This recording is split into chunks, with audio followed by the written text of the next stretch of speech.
반갑습니다. 스케치TV입니다. 직장 생활을 하다가 은퇴를 앞두게 되면 고정적으로 나가는 지출이 큰 부담으로 다가올 수밖에 없습니다. 생활비를 포함해서 핸드폰 요금이라든가 각종 세금 등 수입이 없는 상태에서 지출만 하게 되기 때문이죠. 그중 직장 가입자에서 지역 가입자로 전환이 되면서 지출하게 되는 건강보험료는 생각보다 부담이 클 수밖에 없습니다.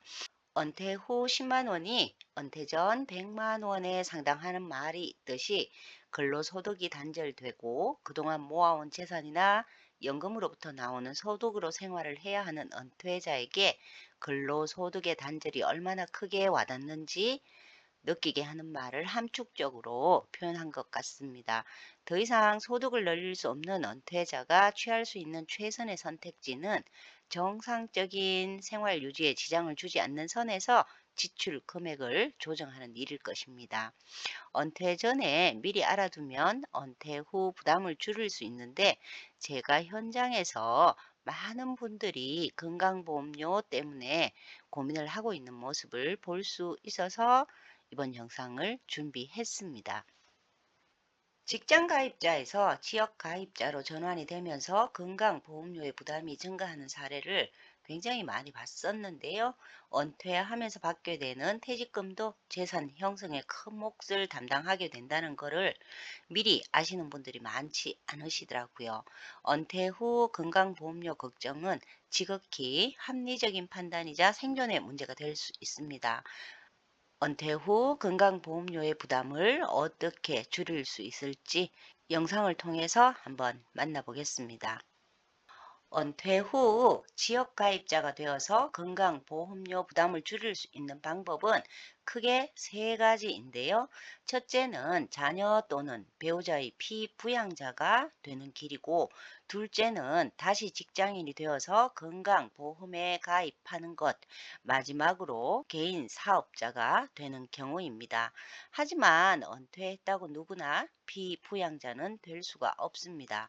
자녀 또는 배우자의 피부양자가 되기 위해서는 소득 요건과 재산 요건을 모두 갖추어야 하는데요. 이 까다로운 문턱을 넘기가 매우 어렵고, 피부양자가 되었어도 사업자 등록을 한 경우라면 사업 소득이 1원이라도 있으면 피부양자가 될 수 없습니다. 어떤 대안을 선택하든 은퇴자가 건강보험료 부담을 줄이기 위해서는 피부양자의 자격 기준을 꼼꼼하게 살펴보는 것이 우선인데요. 그럼 지금부터 자신에게 맞는 건강보험료를 줄이는 방법을 하나하나 살펴보겠습니다. 가장 먼저 자녀 혹은 배우자의 피부양자가 되는 것이 가장 좋습니다. 하지만 앞에서도 말씀드렸듯이 은퇴를 했다고 해서 누구나 피부양자가 될 수는 없습니다. 소득 여건을 살펴보기 전에 2024년 5월부터 소득 점수를 폐지하고 새롭게 도입된 소득 정률제를 한번 살펴보면 소득 월액이 28만 원 이하, 즉 연소득이 336만 원 이하는 소득 월액 최저 보험인 19,780원을 적용합니다. 그리고 건강보험료의 산정 방식은 화면과 같은데요. 소득 월액 보험료는 월 소득액과 2024년 현재 건강보험료율인 7.09%를 곱하고, 재산보험료는 재산보험료 부과점수 곱하기 점수당 208.4원을 곱하게 됩니다. 2024년 개인마다 다르지만 내어야 하는 건강보험료의 상한액은 841만 1,420원, 그리고 하한액은 19,780원으로 그 차이가 엄청나고요. 만약에 휴업이나 폐업 등으로 수입이 없거나 줄어들었다면 건강보험료 소득 정산 제도를 통해서 보험료 조정도 가능한데 2023년 11월 처음 시행이 되었습니다. 소득 정산 제도가 도입된 이유는 건보료 조정 신청의 허점 때문이었는데요. 수입이 불규칙한 지역 가입자 등이 소득 활동을 중단하거나 소득이 줄어든 경우에 공단에 정빙 서류를 첨부하여 건보료를 감면받았었는데 허위 서류를 꾸며서 감면되는 사례가 많았기 때문입니다. 이 경우에 휴 또는 폐업 사실 증명이나 퇴직, 해촉 증명서 등 서류를 준비하여 가까운 건강보험공단 지사에 소득 정산 제도를 신청하시면 됩니다. 물론 건물이나 집 등 재산을 팔았을 때 역시 보험료를 조정받을 수 있습니다. 참고로 달라지는 공제 혜택 역시 2022년 9월부터 적용이 되었는데요. 지역가입자가 실거주 목적으로 주택을 사거나 빌릴 때 대출을 받은 경우에 대출한 금액을 재산가액에서 제외해서 보험료를 계산해 주고요.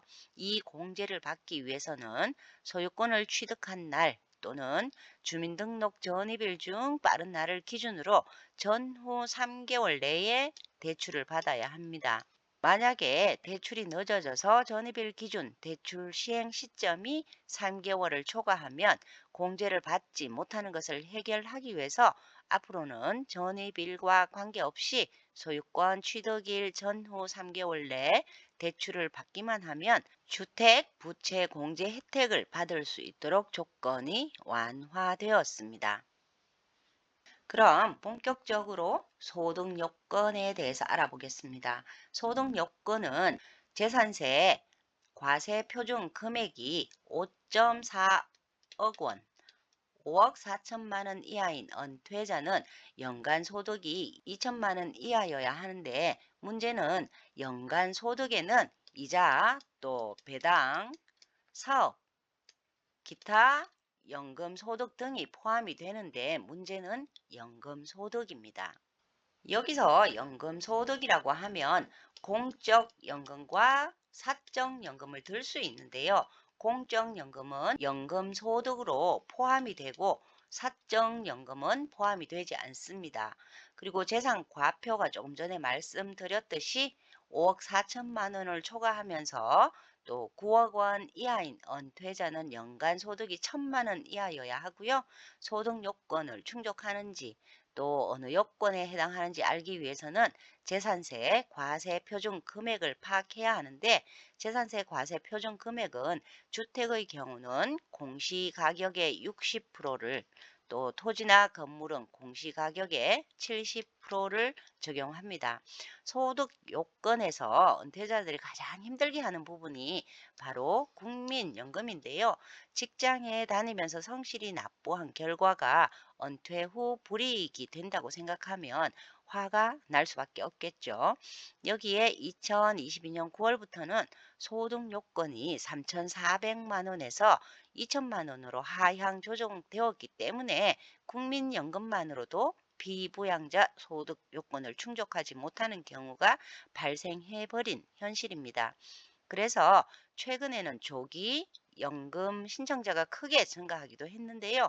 그 이유가 피부양자의 소득 요건이 하향 조정되었기 때문인 것도 크게 작용했다는 평가입니다. 2022년 9월 이전에는 월 280만 원 조금 넘는 연금 소득이어도 피부양자 소득 요건을 충족했지만 이후에는 월 170만 원 미만이어야지만 소득 요건을 충족하게 된 것이죠. 다음은 재산 요건인데요. 재산 요건 역시 꼼꼼히 따져봐야 하는데 재산은 크게 부동산과 또 자동차로 구분하던 것이 자동차에 부과하던 보험료는 2024년 2월부터 도입 35년 만에 전면 폐지하여 지역가입자의 보험료 부담이 완화되었습니다. 그렇기 때문에 자동차는 이제부터 알아볼 필요가 없고요. 부동산을 살펴보면 부동산에는 토지, 또 건축물, 주택, 선박, 항공기 등이 포함이 되고요. 합산한 금액에서 1억 원은 기본적으로 공제가 됩니다. 부동산을 매각한 경우에 양도한 날이 속하는 달에 다음 달 1일부터 적용이 되고요. 만약에 주택과 건물을 소유하지 않으면 임차주택의 보증금과 월세 금액의 40배를 합친 금액의 30%를 재산 가액으로 봅니다. 소득보험료는 정률로 부과하지만 재산보험료는 등급별로 부과를 하는데요. 재산 등급별 점수표를 보면 총 60등급으로 나누어져 있습니다. 만약에 재산가액이 77억 8,124원을 초과한다면 60등급이 되어서 2,341점이 되어 1점당 보험료인 208.4원을 곱하면 월 48만 7,860원의 재산보험료가 부과되는 식입니다. 자녀나 배우자의 피부양자가 되지 못했다면 이번에는 다시 직장을 얻어서 직장 가입자가 될 수 있는데요. 이때는 월 60시간 이상 반드시 근로를 하셔야지만 건강보험 가입자로 인정받을 수 있습니다. 마지막으로 개인 사업자가 되어도 건강보험료를 절감할 수 있는데요. 유의할 점은 종업원의 유무에 따라서 가입 자격이 달라집니다. 종업원 없이 혼자 일하면 지역 가입자로 보험료를 내어야 하지만 근로시간이 역시 60시간 이상인 근로자를 한 명이라도 두고 있으면 사용자는 직장 가입자가 되어서 소득에만 보험료가 부과됩니다. 이처럼 은퇴자의 건강보험 피부양자 자격을 갖추기는 매우 어렵기 때문에 은퇴 전 자산 관리가 굉장히 중요한데요. 만약 은퇴자가 피부양자 자격을 얻지 못하면 지역 가입자가 되어서 건강보험료를 납부해야 되기 때문이죠. 소득보험료는 보험료가 부과되는 소득인 이자, 또 배당, 근로, 사업, 연금, 기타 소득이 있는데요. 이 중에 연금, 근로 소득은 50%만 소득으로 평가를 하게 되고요. 다른 소득은 100%를 모두 소득으로 인정을 하게 됩니다. 만약에 금융 자산이 많은 은퇴자라면 이자와 또 배당 소득에 주목을 해야 하는데요. 이자와 배당 소득이 연간 1천만 원을 넘지 않으면 건보료를 부과하지 않지만 초과하게 되면 이자와 배당 소득 전체에 건보료를 부과합니다. 따라서 금융자산을 운용할 때는 개인종합자산관리 계좌와 연금 계좌를 적극 활용할 필요가 있는데요. ISA에서 발생한 운용 수익에는 건보료를 부과하지 않기 때문입니다. 연금 계좌에서 적립금을 운용해 얻은 수익을 연금으로 받을 때도 건보료가 부과되지 않고요. 퇴직급여도 연금 계좌로 이체한 다음에 연금으로 받는 것이 그래서 좋습니다.